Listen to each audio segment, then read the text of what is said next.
Guys, if you've been a fan of my channel for a while, you know the love that I have for Ridge. Our collaboration with Ridge has been an awesome union, which has turned into a great friendship. So it should be no surprise that Ridge has leveled up once again. The best wallet that you can buy just got a little bit better. Ridge is now offering a limited edition Bad Guy Ink wallet. If you haven't tried the Ridge wallet yet, now's the time for you to change your pocket game. The Ridge wallet, it's light, sleek, industrial, and is now Bad Guy Ink inspired. Guys, it's a game changer. You're gonna love it. But if you don't, there is a 90-day free trial. These official Bad Guy Ink wallets are limited. Only 1,000 wallets will be made, and a percentage of the sales will go to Hire Heroes USA, an organization that helps military members, veterans, and military spouses to find new careers. So go to ridge.com to order yours today. Make sure you use the promo code Chael to get this special deal. Did Izzy go heel? Did Adesanya switch to heel on Saturday night?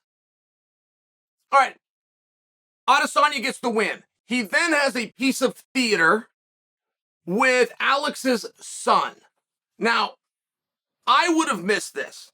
Like, Izzy went down, did you guys see this? Izzy went down, like he's out cold, mimicking his opponent, rolled into his back and popped up with a nip up. By the way, having commission officials way too close and almost interrupt him, he pulled the whole thing off. It was actually beautiful. I didn't know that was a receipt being given to Alex's son. I found out when Blahal Mohammed went to Twitter and brought this to our attention. Now I really like it. Now I rewatched it 3 or 4 times. Like, in that moment, to get off of a guy and to know to do the bow and arrow thing, to take one lap and then know, oh, I got a receipt to give this guy too. Once I'm on the ground, I got to find a cool way to get it because the cameras are on me. Like, to know to do those things in that order, it just shows you how fast Adesanya's mind works. Don't try going toe-to-toe with this guy. His mind works a little bit faster than yours does. I thought this was great. We then get to the back, right? They're in the backstage. And there's cameras filming Izzy and Alex. And Izzy is telling Alex that he was a great champion, that he respects him. He was a great champion. Leaves that moment, goes to a press conference, says, no, we're all good. The score's settled. Forget about the 3-1. This is handled. Is that a heel move? Now, I give him a pass for the receipt he handed the little boy. That's the way those things go. Whether it was a minor at the time, it's adult now, it doesn't matter. That was just a receipt. He didn't touch him. He didn't even say anything to him. That was between them. It just happened to be caught on camera. I personally give him a full pass. In fact, I appreciated it. The comment in the back that you were a great champion. Now, that comes from a point of absolute condescension. The only other person I've heard say something like this was Tito Ortiz. Chuck Liddell took everything Tito had, took his popularity, took his money, took his run, took his belt, even took his fans. And years later, they match up in an event that nearly nobody watched. Tito beat him. And Tito said, oh, no, hey, everything he did in the past, we're square. We're square. I'm now on top. And it's like, well, no, not really. Not really. He still beat you twice and you beat him once. Nobody watched this and there was no money on the line. Back when you guys did it, there was all the money. It was for superiority within the perennial division, and there was a world championship. Like, no, you're not even remotely close. Chuck is way ahead. And with that said, you still could turn to Tito and give him his 15 minutes of fame and say, you did a great job. Did a great job, and tonight's your night, and congratulations. But it's one of these things where it was really weird. When Tito said it was really weird, now this is where all the Chuck supporters stood up. They were fine with it. They lived with the adjudication. It was the comments after about the one adjudication versus the 2 and the title and the belt and everything that meant being even that bothered the Chuck fans. And I'm only bringing you that example because Izzy's now done the same thing, and here's the consequence, okay? If you go heel, which I support, but if you go heel, whatever it is you ask for, the community is now not going to want to get you. Whatever it is that you ask for, they will not want you to get it. You ask for more money, they're going to not want you to get it. You ask for a weight change, they're not going to want you to get it. You ask for a specific opponent, they're going to not want you to get it. That is the deal that you have with the audience for being the bad guy. The bad guy doesn't come out and make a claim and then they go along with you, because here's the claim. The claim by Adesanya is, we are done. I will never see him again. We're done. And I'm just wondering if the community views him as heel. That means the community will push back on his idea that they're done, thus pushing them towards a trilogy with Pereira. Now, the community won't be given an opportunity to push for that unless Pereira leads the charge, unless Pereira comes out and says, I did this for him, he needs to do it back for me. We never said this one was final. We never said this one is keeps, but if that's the rule you want to play, then I will accept that now, sign the contract. It's going to be one of these very interesting things. And I have to say that because as I look at this division, it's in a very odd spot, right? You've got 5 of the baddest dudes in our entire sport with one thing in common: they don't want to fight each other.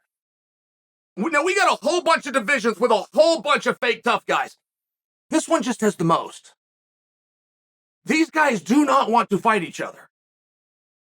And so I bring that to you because everybody happens to be busy.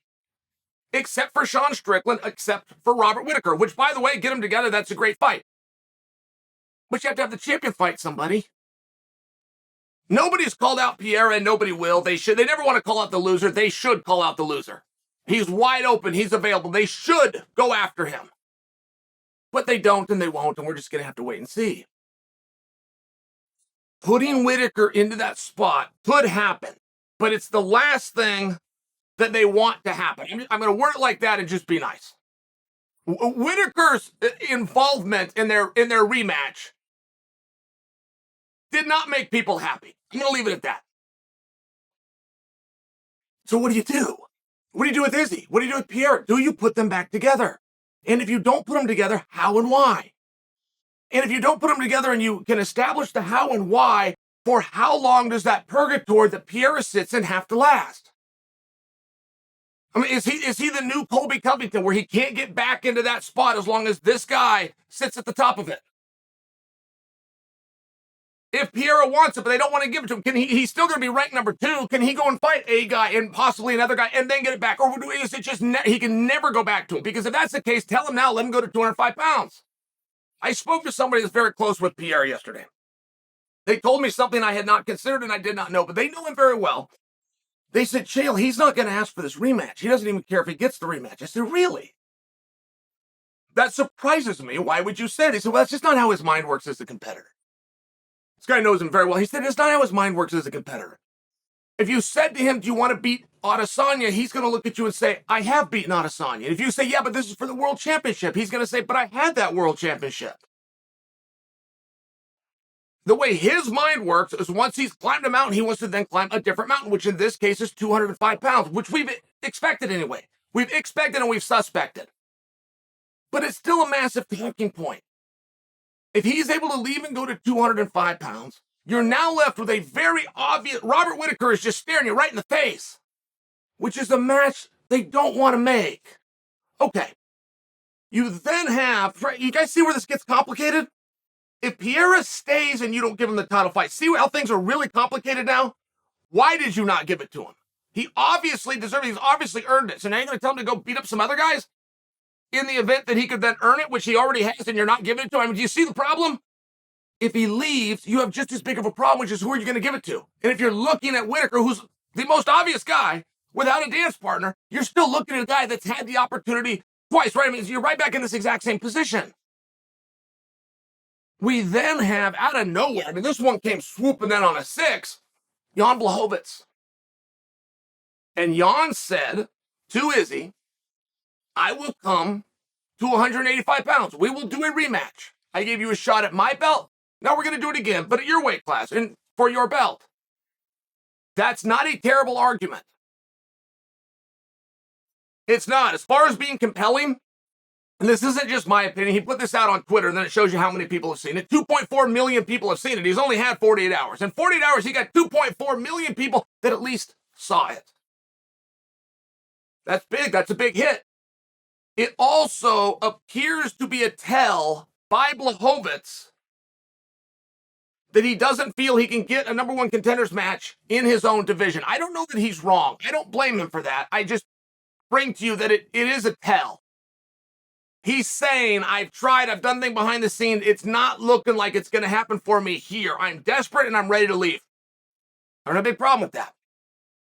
I'm just painting the picture. It's a compelling offer.